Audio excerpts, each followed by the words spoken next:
நண்பர்கள் அனைவருக்கும் வணக்கம். மீண்டும் முக்கியமான geopolitics and defence update செய்திகளோட உங்களை சந்திக்கிறதுல ரொம்ப மகிழ்ச்சி.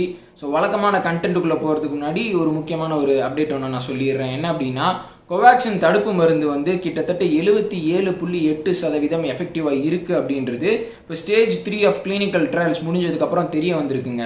ஸோ இப்போது இந்த கோவேக்சின் தடுப்பு மருந்து இவ்வளோ எஃபெக்டிவாக இருக்குது, அதை வந்து நம்ம கண்டிப்பாக எல்லாருக்கிட்டையுமே எடுத்து சொல்லி ஆகணும். ஏன் அப்படின்னா, இந்த கோவேக்சின் தடுப்பு மருந்து முழுக்க இந்தியாவிலேயே தயாரிக்கப்பட்ட ஒரு தடுப்பு மருந்து. பாரத் பயோடெக் நிறுவனம் வந்து நம்மளுடைய ஐசிஎம்ஆரோடையும் நம்மளுடைய நேஷனல் இன்ஸ்டிடியூட் ஆஃப் வைராலஜியோடையும் இணைஞ்சு இந்த கோவேக்சின் வேக்சினை வந்துட்டு மேனுஃபேக்சர் பண்ணி வந்துட்டு இருக்கிறாங்க. ஸோ இப்போ கோவிஷீல்ட்லாம் நீங்கள் பார்த்தீங்க அப்படின்னா வேற ஒரு கண்ட்ரியோட வேக்சின் ஃபார்முலா நம்ம வந்து ஆக்ஸ்ஃபோர்ட் யூனிவர்சிட்டியோட இணைஞ்சு இப்போ நம்ம வந்து தயாரித்து வந்துட்டு இருக்கிறோம். ஆனால் கோவேக்சின் வந்து அப்படி கிடையாது. ஸோ இப்போ கோவேக்சினுக்கு வந்துட்டு WHO வந்து எமர்ஜென்சி யூஸுக்கு ஆத்தரைசேஷன் கொடுத்துட்டாங்க அப்படின்னா பெரிய லெவலில் கோவேக்சினை எக்ஸ்போர்ட் பண்ண முடியும். ஒரு பிராண்ட் வேல்யூ அப்படின்றது ஒரு இந்தியன் கம்பெனிக்கு வந்து இன்க்ரீஸ் ஆகுங்க. அவங்களும் வந்து ப்ரொடக்ஷன் ஃபெசிலிட்டிஸை அதிகப்படுத்துறதுக்கு முயற்சி பண்ணி வந்துட்டு இருக்கிறாங்க. ஸோ இந்த சுச்சுவேஷனில் WHO அப்ரூவல் கொடுக்கறதுக்கு முன்னாடியே கிட்டத்தட்ட 16 நாடுகள் வந்து கோவேக்சினை எமர்ஜென்சி யூஸுக்கு ஆத்தரைசேஷன் வந்து பண்ணிட்டாங்க. டெல்டா வேரியன்ட், அதாவது இப்போ இந்த செகண்ட் வேவ்ல பெரிய லெவலில் வந்து புரட்டி போட்டுட்டு இருந்துச்சுல, அந்த டெல்டா வேரியண்ட்டுக்கு அகேன்ஸ்டா கிட்டத்தட்ட 65.2% கோவேக்சின் வந்து எஃபெக்டிவாக இருக்கும் அப்படின்னு சொல்லிட்டு சொல்லியிருக்கிறாங்க. ஸோ இது வந்து ஒரு இந்தியானா நம்ம எல்லாருமே வந்து பெருமைப்பட வேண்டிய விஷயம். இந்தியாவில் முழுக்க இந்தியாவிலே தயாரிக்கப்பட்ட ஒரு தடுப்பு மருந்து இவ்வளோ எஃபெக்டிவாக செயல்படுது அப்படின்றது. இப்போ நம்ம வழக்கமாக பேசுகிற முக்கியமான செய்திக்கு நான் வர்றேங்க. பாகிஸ்தான் வந்து சமீப நாட்களாக இந்தியா மேலே மிகப்பெரிய குற்றச்சாட்டுகளை தொடர்ச்சியாக வச்சு வந்துட்டு இருக்கிறாங்க. குறிப்பாக பாகிஸ்தானினுடைய நேஷனல் செக்யூரிட்டி அட்வைசர் வந்து இந்தியா மேலே ரொம்ப காட்டமான விமர்சனங்களை வச்சு வந்துட்டு இருக்கிறாரு. நீங்கள் தாலிபான்ஸோட வந்துட்டு நீங்கள் எப்படி பேசலாம், அவங்களுக்கு வெக்கம் இல்லையா, அந்த மாதிரி ஏகப்பட்ட விஷயங்களை அவங்களுடைய தரம் அவ்வளோதான். ஸோ பேசி வந்துட்டு இருக்கிறாங்க. இப்போ ரீசெண்டாக அவர் இன்னொரு பெரிய குற்றச்சாட்டை இந்தியா மேலே என்ன வச்சிருக்கிறாரு அப்படின்னா, இப்போ லாகூரில் ஒரு பாம் பிளாஸ்ட் நடந்தது, அந்த பாம் பிளாஸ்ட்டை நடத்தினது ராதான், இந்தியாவினுடைய உளவு அமைப்பு தான் அப்படின்னு சொல்லிட்டு ஒரு பகிரங்க குற்றச்சாட்டை வச்சிருக்கிறாரு. ஆக்சுவலாக அந்த பாம் பிளாஸ்ட் எங்கே நடந்தது அப்படின்னா, மிகப்பெரிய பயங்கரவாதியான ஹஃபீஸ் சயீதினுடைய வீட்டுக்கு வெளியே நடந்தது. ஸோ அதெல்லாம் பெருசாக வந்து அவங்க சொல்ல மாட்டாங்க. ஆனால் அந்த பாம் பிளாஸ்ட் வந்து இந்தியா தான் நடத்துனாங்க, இந்தியாவினுடைய கை வந்து பெரிய லெவலில் இதில் இன்வால்வ் ஆகியிருக்கு, ஸோ அவங்கள வந்து இப்போ நாங்கள் ட்ரேஸ் அவுட் பண்ணிட்டோம் அப்படின்னு சொல்லிட்டு அவர் சொல்லியிருக்கிறாரு. முக்கியமாக இந்த சம்பவத்தில் ஈடுபட்டவன் வந்து ஒரு ஆப்கான் சிட்டிசன். ஸோ அவனை ஹேண்டில் பண்ணது தான் வந்துட்டு இந்தியன் ஏஜென்சிஸ்ன்னு சொல்லிட்டு ஏகப்பட்ட மேப்லாம் போட்டு இப்படிலாம் நடந்தது அப்படின்னு சொல்லிட்டு அவர் சொல்லியிருக்கிறாரு. இது கண்டிப்பாக இந்தியா மேலே ஒரு பெரிய கரையை பூசணும், இந்தியாவுக்கு எதிரான விஷயங்களை வந்துட்டு பெரிய லெவலில் உலக அரங்களை வந்துட்டு முன்னெடுக்கணும் அப்படின்ற ஒரு டாக்டிக்கில் பாகிஸ்தான் இப்போ செயல்பட்டு வந்துட்டு இருக்கிறாங்க. ஏன் அப்படின்னா, இந்தியாவுக்கு அகேன்ஸ்டாக அவனால் ஒன்றுமே பண்ணவே முடியல, அதனால இப்படி அடுக்கடுக்கான குற்றச்சாட்டுகளை தொடர்ச்சியாக வச்சு வந்துட்டு இருக்கிறாங்க. இந்த ட்ரோன் அட்டாக் இது எல்லாமே வந்து அவங்களோட அந்த ஃப்ரஸ்ட்ரேஷன். அதான் இப்போ இந்தியா வந்து தொடர்ச்சியாக இப்போ காஷ்மீர் வேலியில் பயங்கரவாதிகளை நியூட்ரலைஸ் பண்ணுற அந்த வேலையில் வந்து ஈடுபட்டு வந்துட்டு இருக்கிறாங்க. பாகிஸ்தான் வந்து இந்தியா தான் இதில் ஈடுபட்டாங்க அப்படின்னு சொல்லிட்டு ஏதோ ஒரு 3வது மனுஷனை வச்சு வந்து எவிடன்ஸ் கொடுத்தா, இந்தியா வந்து ஆக்சுவலாக பாகிஸ்தான் நேஷனல் ஒருத்தன் வந்து காஷ்மீரில் இந்த பிரச்சனையை பண்ணிட்டு இருக்கிறான் அப்படின்னு சொல்லிட்டு ஃபைனான்ஷியல் ஆக்ஷன் டாஸ்க் ஃபோர்ஸ்க்கு ஒரு ப்ரூஃபை வந்துட்டு ஒரு எவிடன்ஸ் வந்து சப்மிட் பண்ணுறாங்க.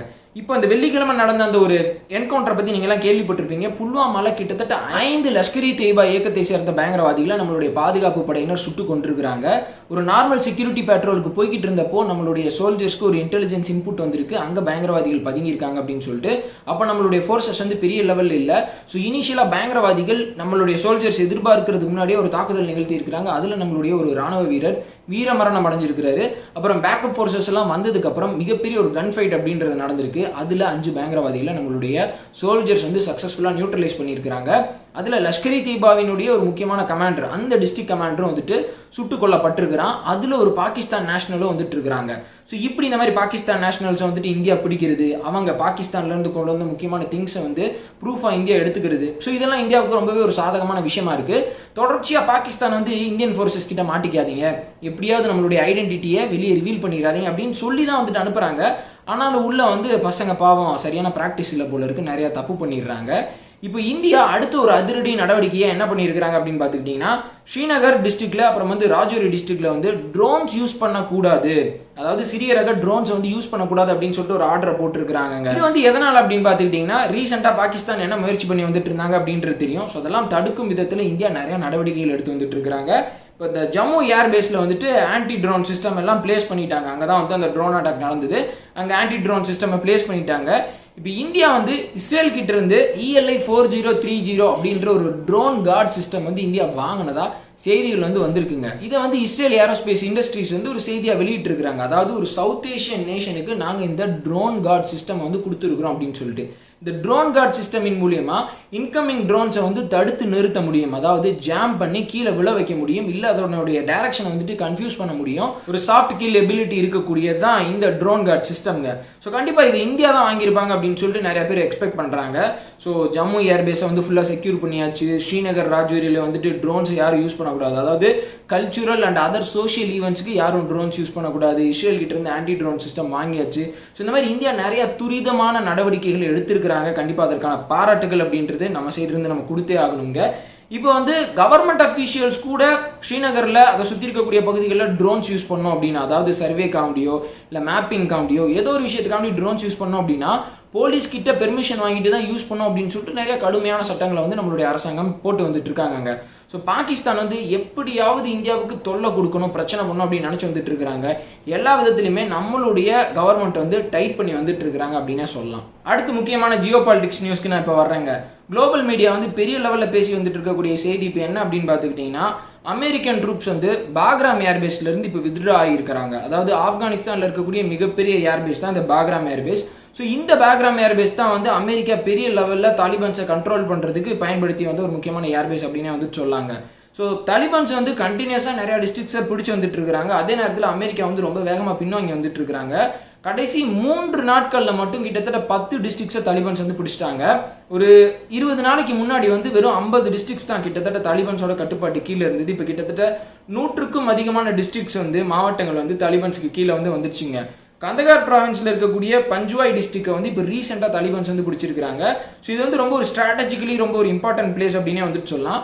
ஸோ இந்த இடத்த பிடிக்கிறதுக்காண்டி அதாவது பகல் இரவா பயங்கரமாக வந்து கன் ஃபைட் அப்படின்றது நடந்திருக்கு. கடைசியாக கவர்மெண்ட் ஃபோர்ஸஸ்னால தாலிபான்ஸை தடுத்து நிறுத்த முடியல. அவங்களுக்கு போதுமான ஆர்ம்ஸ் அண்ட் அம்யூனிஷன்ஸ் இல்லை அப்படின்னு சொல்லிட்டு சொல்கிறாங்க. கடைசியில் சோல்ஜர்ஸ் எல்லாம் அந்த போஸ்ட்டையே அந்த செக் போஸ்ட்டையே விட்டுட்டு வந்துட்டு தப்பிச்சு ஓடிட்டாங்களாமா. கிட்டத்தட்ட 300க்கும் அதிகமான ராணுவ வீரர்கள் வந்து தஜிகிஸ்தானுக்கு தப்பிச்சு போயிருக்கிறாங்க. ஸோ நிறைய ஆப்கான் பாலிட்டிஷியன்ஸ் என்ன குற்றச்சாட்டு வைக்கிறாங்க அப்படின்னா, கவர்மெண்ட் ஃபோர்ஸஸ்னால தாலிபான்ஸை எதிர்த்து நிற்க முடியலை. ஸோ அவங்கள்ட்ட இருக்கிற அளவுக்கு வெப்பன்ஸ் வந்து கவர்மெண்ட் ஃபோர்ஸஸ் கிட்டே இல்லை. கிட்டத்தட்ட ஒரு 10 டிஸ்ட்ரிக்ஸை தாலிபான்ஸ் பிடிக்கிறாங்க அப்படின்னா அதில் ஒரு 8 டிஸ்ட்ரிக்ட் சண்டையே போடாமல் ஈஸியாக பிடிச்சிடுறாங்க. ஸோ அந்த அளவுக்கு இளமை அப்படின்றது மோசமாக இருக்குது அப்படின்னு சொல்லிட்டு அங்கேருந்து செய்திகள் வந்துட்டு இருக்கு.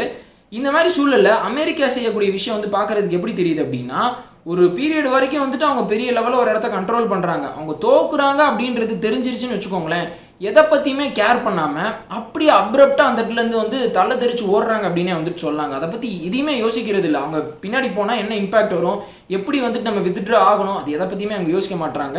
ஸோ கண்டிப்பாக அமெரிக்காவுக்கு இது மிகப்பெரிய ஒரு தோல்வி அப்படின்னே சொல்லலாம். அதாவது அவங்க பின்வாங்குற அந்த வேகத்தை பார்க்குறப்போ வந்து அமெரிக்கா அவங்க ஒரு பாயிண்ட்டுக்கு மேலே வந்ததுக்கப்புறம் எந்த விஷயத்தை பற்றியுமே கேர் பண்ணிக்க மாட்டாங்க. அதனால் அமெரிக்காவை முழுசாக நம்பக்கூடாது அப்படின்றது மட்டும் ரொம்பவே தெளிவாக தெரியுதுங்க. அடுத்து மால்தீவ்ஸ்ல இருந்து வந்திருக்கக்கூடிய ஒரு முக்கியமான செய்தி என்ன அப்படின்னு பார்த்துக்கிட்டிங்கன்னா, இப்போ மால்தீவ்ஸ்க்கும் இந்தியாவுக்கும் இடையில ஒரு நல்ல டைஸ் அப்படின்றது இருக்கு. இந்தியன் டிப்ளமேட்ஸ் வந்து மால்தீவ்ஸ்ல பெரிய லெவலில் வந்து வந்துட்டு இருக்கிறாங்க. இப்போ மால்தீவ்ஸ்ல ஒரு குறிப்பிட்ட மீடியா சேனல்ஸ் வந்து இந்தியாவுக்கு அகேன்ஸ்டா, இந்தியன் டிப்ளமேட்ஸ்க்கு அகேன்ஸ்டா தொடர்ச்சியாக செய்திகளை போட்டு வந்துட்டு இருக்கிறாங்க. இங்கே இருக்கக்கூடிய ஒரு சில நியூஸ் வந்து எப்படி ஒரு சில பார்ட்டிஸையோ இல்லை ஒரு சில ஆட்சியாளர்களையோ விமர்சித்து வந்துட்டு இருப்பாங்களோ, அதே மாதிரி அங்கே வந்து இந்தியன் டிப்ளமேட்ஸ்க்கு அகேன்ஸ்டாக அங்கே இருக்கக்கூடிய நியூஸ் சேனல்ஸ் பேசி வந்துட்டு இருக்கிறாங்க.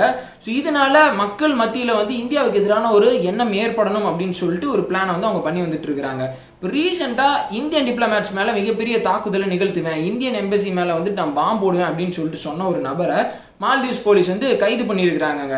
ஸோ இப்போ இந்தியன் டிப்ளமேட்ஸ், இந்தியன் டெலிகேஷன் வந்து என்ன சொல்லியிருக்கிறாங்க அப்படின்னு பார்த்துக்கிட்டிங்கன்னா, தொடர்ச்சியாக நாங்கள் வந்து ஏதோ ஒரு தப்பான விஷயத்தை பண்ணிட்ட மாதிரி மீடியாவில் வந்துட்டு செய்திகளை வந்துட்டு பரப்பி வந்துட்டு இருக்கிறாங்க. அது மட்டும் இல்லாமல் எங்களுக்கு எதிரான கருத்துக்களை வந்துட்டு பொதுமக்கள் மேலே நிறைய பேர் வந்து விதைச்சு வந்துட்டு இருக்கிறாங்க. ஸோ இது எல்லாத்துக்கும் அகெயின்ஸ்டாக மால்தீவ்ஸ் கவர்மெண்ட் வந்து நடவடிக்கை எடுக்கணும் அப்படின்னு சொல்லிட்டு இந்தியா வந்து அழுத்தம் திருத்தமாக சொல்லியிருக்கிறாங்க. இதற்கு பின்னாடி கண்டிப்பாக சைனா, பாகிஸ்தான் தான் இருப்பாங்க. நம்மளுடைய இன்ஃப்ளூயன்ஸ் அப்படின்றது எல்லை கடந்து போகிறப்போ இந்த விஷயங்கள்லாம் அவங்க வந்து செஞ்சு வந்துட்டு இருக்கிறாங்க. கண்டிப்பாக அவங்களுடைய திட்டம் அப்படின்றது நிறைவேறாது. ஸோ இதோட இந்த வீடியோ வந்துட்டு நான் முடிச்சுக்கிறேங்க. இதுதான் முக்கியமான விஷயம் நான் சொல்லணும்னு நினச்சது. ஒன்று வந்து ஸ்ரீநகரில் ட்ரோன்ஸ் யூஸ் பண்ணுறதை வந்து இப்போ வந்து தடை விதிச்சிருக்கிறது. அது வந்து ரொம்பவே ஒரு முக்கியமான ஒரு திருப்பம் அப்படின்னு வந்துட்டு சொல்லலாம்.